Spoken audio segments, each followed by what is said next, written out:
Since that day, the house has remained silent.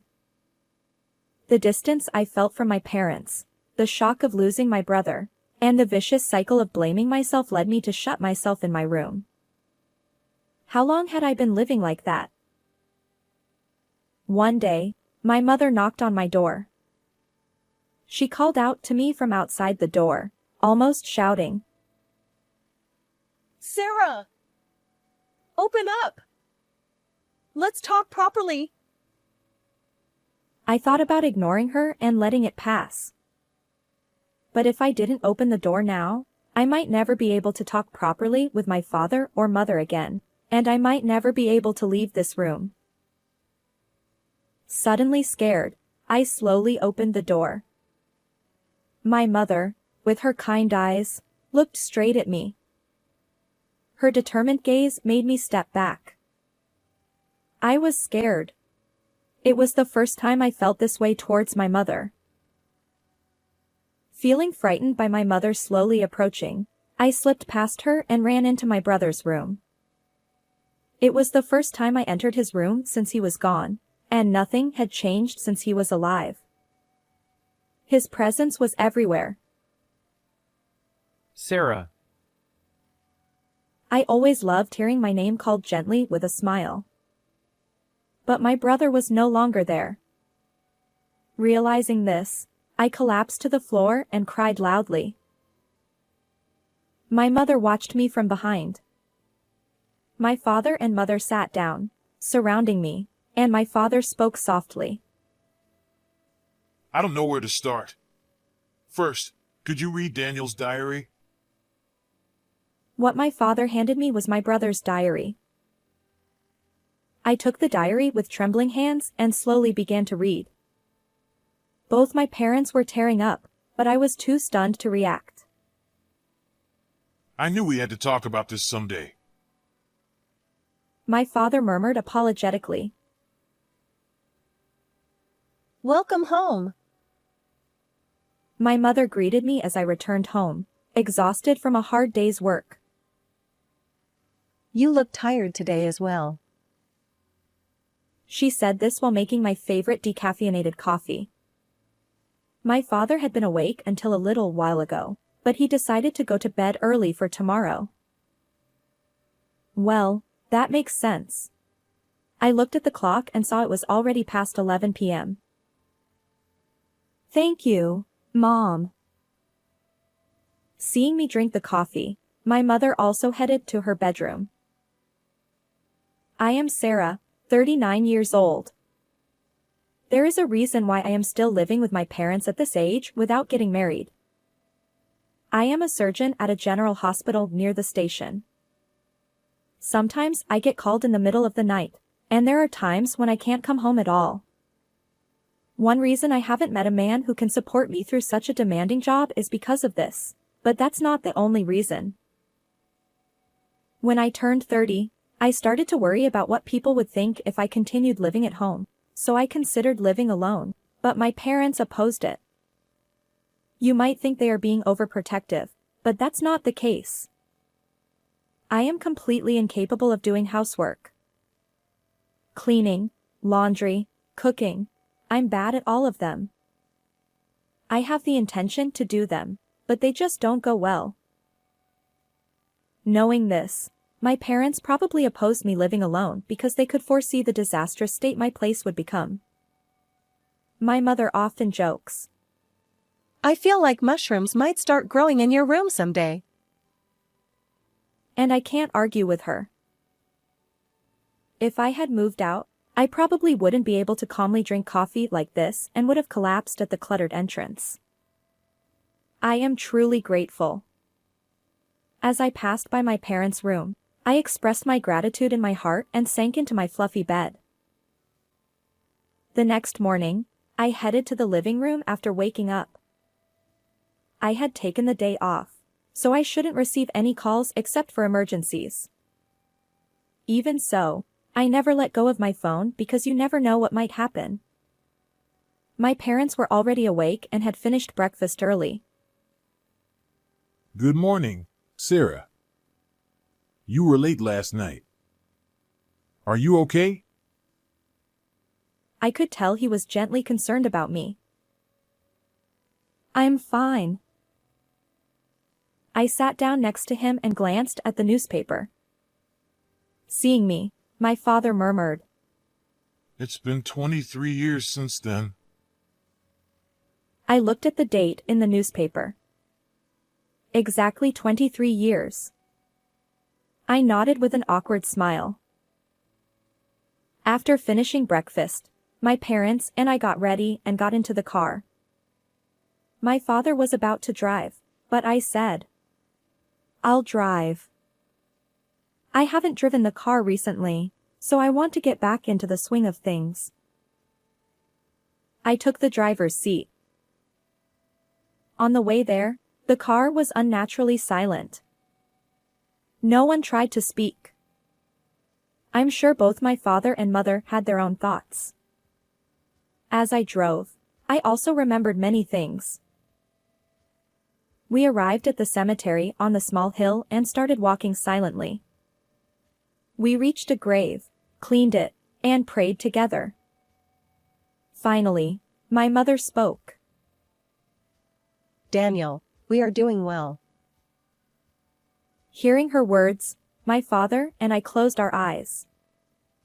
Each of us spoke to him in our hearts, and eventually, we all looked up. Shall we go now? I called out to my parents, who seemed like they would stand there until sunset if I didn't say something. Watching their backs as they headed to the parking lot, I spoke to the grave. I'll come again, Daniel. And with that, we left the cemetery. We decided to have a meal before heading home and entered a nearby restaurant. As I reached into my bag to take out my phone, something caught my eye. It was something my brother had bought for me when he was still alive, after I had begged him for it. As I held it and reminisced, my father spoke to me with concern. I'm fine. I was just remembering, I said with a smile. My parents are very kind to me. Even though I'm old enough to be called an aunt, they still worry about me. I hardly remember ever being scolded. More than my parents, it was my brother Daniel who showered me with love. When I was little, he always held my hand when we walked, until I was embarrassed and refused. Whenever I went out with friends, he would tell me to be careful of cars and not to follow strangers. I often thought he was worrying too much. But I was happy. I felt loved and cherished. And I loved Daniel just as much. Whenever I heard stories of sibling fights from my friends, I wondered why they fought, because we got along so well. But I also felt a bit strange about it. No matter how selfish I was, my parents and Daniel would always listen with a smile. Why was I so cherished? I would understand that much later. When I entered high school, I had to commute by train instead of walking. Daniel's worry seemed to intensify even more. Take this. He handed me a personal alarm so I could call for help if needed, and I couldn't help but laugh. I'm not a kid. Besides, if this goes off on the train, it would be a nuisance. Seeing me laugh, Daniel looked a bit sad. I appreciated his concern, so I said, I'll keep it as a charm because it has your feelings in it. When I put the alarm in my bag, his expression changed to one of relief. He would also ask in detail where I had been and with whom if I came home a little late. I thought about starting a part-time job once I got used to high school life, but I knew he would never allow it. That was something that troubled me. One day, a friend I had become close with in my class asked me if I didn't have a cell phone. Actually, I had been thinking of starting a part-time job to get a cell phone contract, but there was an issue with Daniel.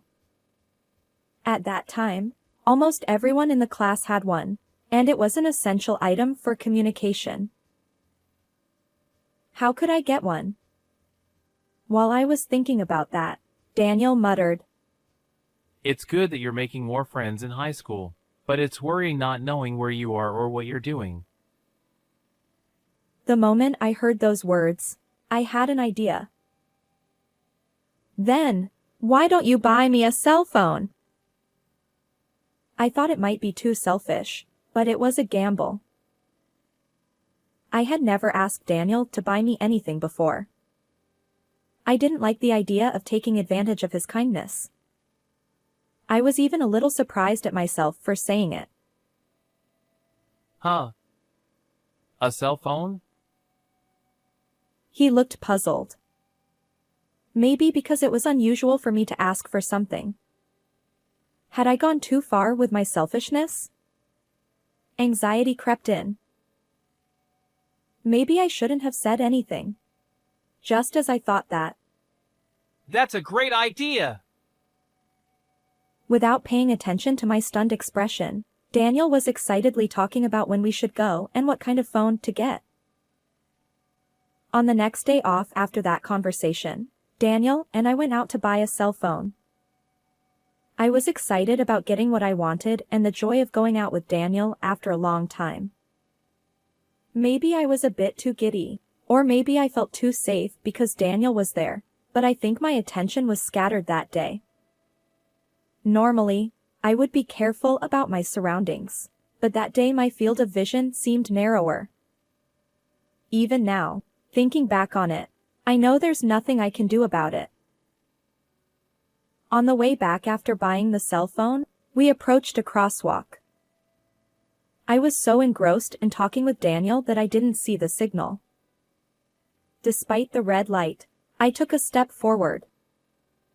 At that moment, Watch out! Daniel shouted and pulled my arm. You really need to pay attention to the signals. He was furious. I had never been scolded by Daniel before, and seeing him angry for the first time, I was too shocked to speak. Noticing my open-mouthed, stunned expression, Daniel returned to his usual gentle tone. Sorry for shouting. No!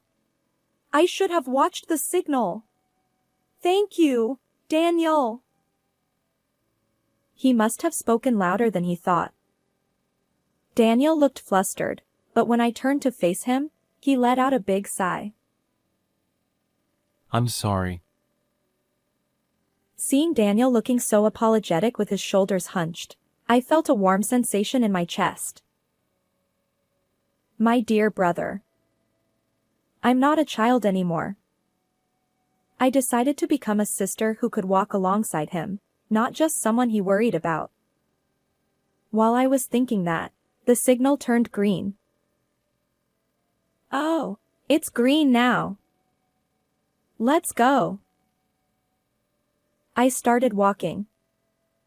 But before I could cross, something pushed me from behind. Ouch! As I fell forward and slowly turned around, I saw Daniel lying on the ground. What happened? People around us were in a commotion. The person in the car that had stopped near Daniel was frozen with a shocked expression. Daniel, lying on the crosswalk, wasn't moving at all. The road quickly became stained with blood, and I was led to a safe place by the people around me. Daniel! I called out to him repeatedly, but it seemed he couldn't hear me. Daniel! I wanted to rush over and check if he was okay, but my legs wouldn't move. Daniel! Someone was patting my back as I cried out. Even though my mind was in a panic, for some reason, the voices of others talking stuck in my ears. He had amazing reflexes. It's good he saved his sister, but... I didn't want to hear such things. I crouched on the road and cried out as loud as I could. Eventually, an ambulance arrived, and Daniel was taken away. Since I had also gotten injured when I fell, I was taken to the hospital with him. Even in the ambulance, I called out to Daniel. But he still seemed unconscious. Why did this have to happen? He said he would help me set up my cell phone when we got home. I was planning to email him every day so he wouldn't worry. I won't forgive you if you don't wake up. Clenching my fists, I just wished for Daniel's safety with all my heart. My injuries were not serious, and by the time my treatment was finished, my father and mother had arrived at the hospital. But something was off. My mother was crying hysterically, while my father was staring blankly into the distance. Dad! Mom! When they saw me, my mother hugged me while crying, and my father's hand touched both our shoulders. I see. The thought of Daniel being in an accident was too much for my kind parents to bear. But they didn't need to be so down. He would wake up soon. Just as I was about to say that, my father spoke first. I'm just glad Sarah is safe. Daniel really protected you. What was he talking about? I couldn't help but laugh. Dad, what are you saying? Just me. Daniel will be fine too. My mother started crying again. I could feel her arms trembling as she held me. Mom, you're crying too much. Daniel will be okay. But neither my father nor my mother responded. How long did we stay there, hugging each other? A woman came over and spoke to us. She led us to where Daniel lay on a bed, looking completely different. Since that day, the house has been eerily quiet, and despite the lights being on, it felt dark. Perhaps out of concern for my depression, my parents didn't talk to me. They seemed distant, almost as if they were afraid of something. I felt a clear distance that hadn't been there when Daniel was alive.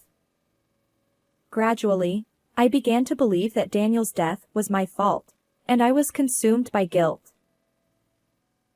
Caught in a vicious cycle of feeling distant from my parents, the shock of losing Daniel, and constantly blaming myself, I withdrew into my room and stopped going to school. I spent my days doing nothing but reminiscing about Daniel and crying.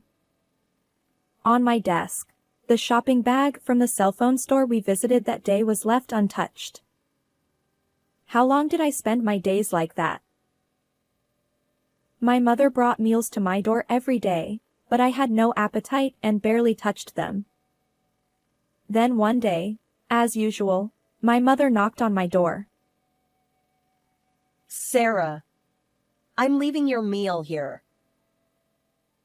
I didn't respond and listened as her footsteps faded away. Soon, I would hear her going down the stairs. But then, her footsteps stopped and came back towards my room.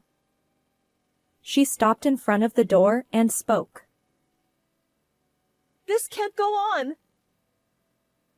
It was rare for her to raise her voice like that. Sarah! Open the door! Let's talk properly. I thought about ignoring her. But she persistently called out to me and knocked on the door. If I missed this chance, it might really be the end. If I didn't open the door now, I might never be able to talk properly with my parents again, and I might never leave this room.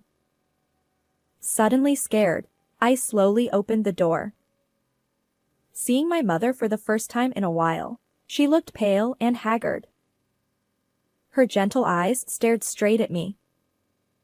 Pushed by the determination in her gaze, I took a step back. scared. It was the first time I felt that way towards my mother.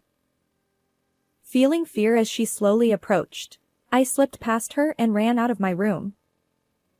Instinctively, I ran into Daniel's room. It was the first time I entered his room since he passed away, and nothing had changed since he was alive. The chair he always sat in, the TV connected to the game console, the suit hanging on the wall. On the day we talked about going to buy a cell phone, he was sitting in this chair. We had spent many nights playing games together. Using studying as an excuse, I often came into this room to chat about trivial things.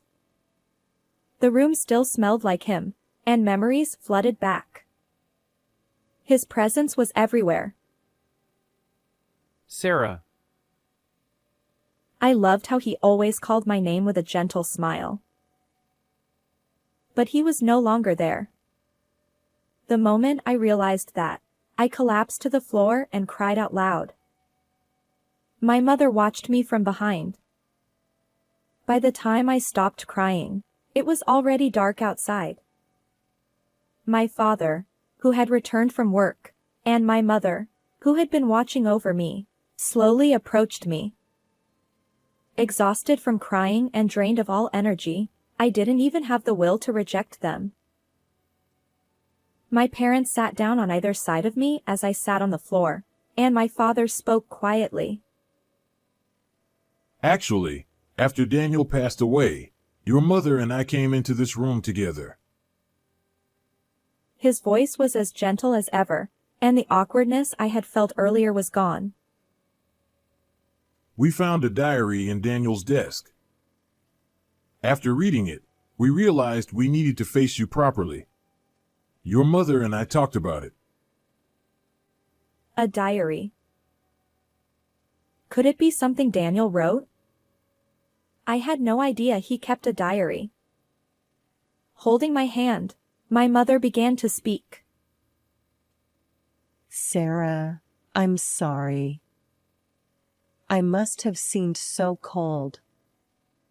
You must have felt anxious and lonely. I'm really sorry. She apologized over and over, and I didn't know how to respond. I don't know where to start. First, could you read Daniel's diary? He handed me the diary Daniel had left behind. I took it hesitantly and began to read slowly. Little did I know, it contained shocking truths. There was once a girl named Leah in this family. The diary began by describing how the four of them lived happily together. Leah and Daniel were very close, and he adored her. One day, Daniel and Leah went to the park together. It was a 3-minute walk from home. The park where Daniel, a grade schooler, always played with his friends. Although my parents were a bit worried, they let them go because it was a familiar park. They told them to be careful and not to come home late. But a few minutes later, Daniel came back alone. He looked pale and couldn't speak properly, so my mother sensed something was wrong and rushed outside. On the way to the park, she saw a car stopped on the road. A man, presumably the driver, was on the phone, looking flustered. When she reached the front of the car, she saw Leah lying there in a terrible state. I instinctively closed the diary. Even though I had cried so much already, tears still streamed down my face. My mother silently patted my back, and once I calmed down a bit, I continued reading. After losing Leah, the atmosphere in the family changed drastically. My parents blamed themselves for letting the children go to the park alone. Daniel felt guilty for being unable to do anything as he watched his sister get hit by a car. His depression was more severe than anyone else's, and he began to refuse to go outside. It became difficult for him to attend school, and my parents, feeling they couldn't go on like this, decided to adopt a child.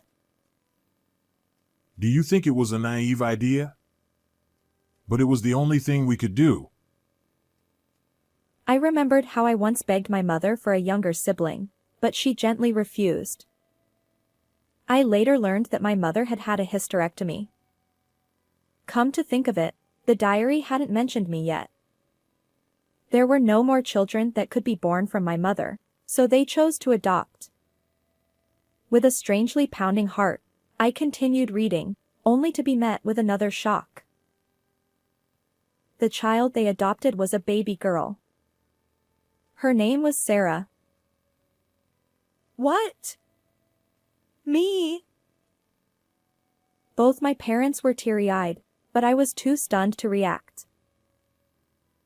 I was adopted. I knew we had to tell you someday. He murmured apologetically. In the diary, it was written how Daniel regained his former vitality and how my presence saved him and our parents. The last sentence expressed his determination to continue protecting this beloved family.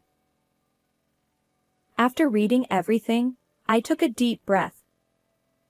I couldn't believe I was adopted, but more than that, I couldn't bear the fact that my parents had lost both of their biological children in accidents. I began to understand why I had been treated with such exceptional care. After a moment of silence, my father began to speak. As it was written in the diary, Daniel risked his life to protect you, Sarah.